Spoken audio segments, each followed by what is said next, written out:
5 seconds. Start.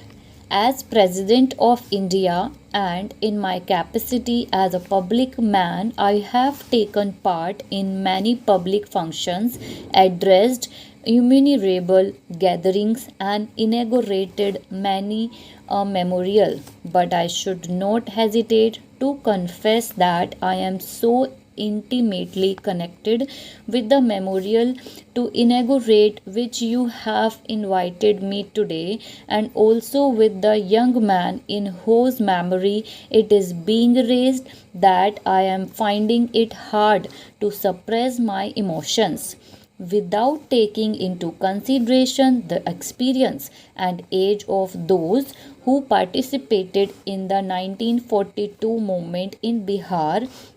I must say that all of them were and are my colleagues, since I too had the privilege of taking part in that agitation.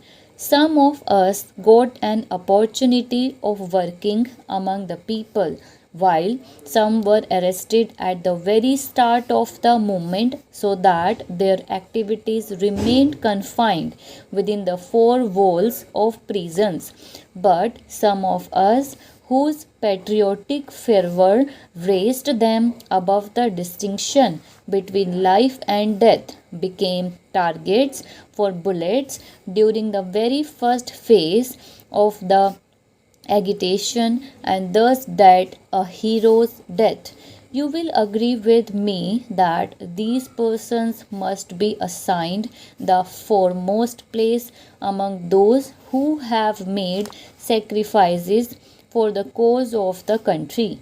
It is in the memory of such martyrs who laid down their lives unhesitatingly that this memorial has been raised. Today, when we are luckily independent, and the object for which those young men made the supreme sacrifice has been achieved, it is our duty to keep the memory of those martyrs fresh in our minds and pay homage to them.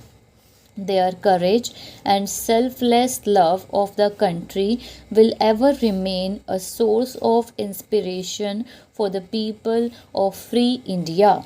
I still remember how the rejection by the British of the Indian leaders' demand had sent a wave of indignation throughout the country. Mahatma Gandhi and other nationalist leaders knew about the popular feeling in the country. They were keen to utilize India's manpower and this upsurge of enthusiasm in helping the allied nations who claimed to be fighting for democracy.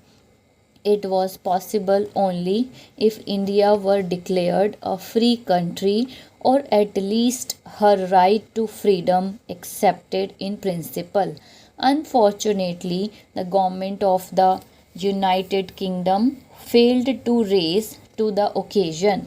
The British authority decided to suppress by force the Indian people.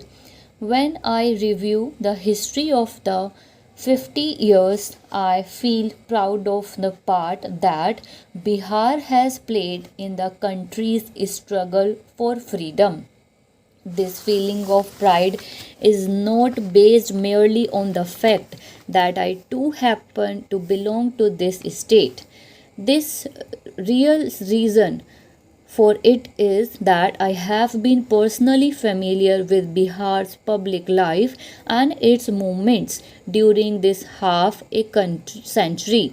It would be no exaggeration if, in all modesty, I say that my familiarity with Bihar's public life is not that of a distant observer, but of one who has always been close to the political scene as an active participant in the drama of public life as it unfolded itself from time to time. We can feel proud of the fact that the First experiment in the technique of satyagraha was conducted by Gandhi ji in Bihar.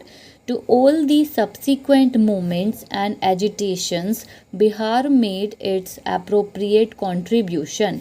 But there was one movement with which Bihar completely identified itself, and that was the campaign of August 1942.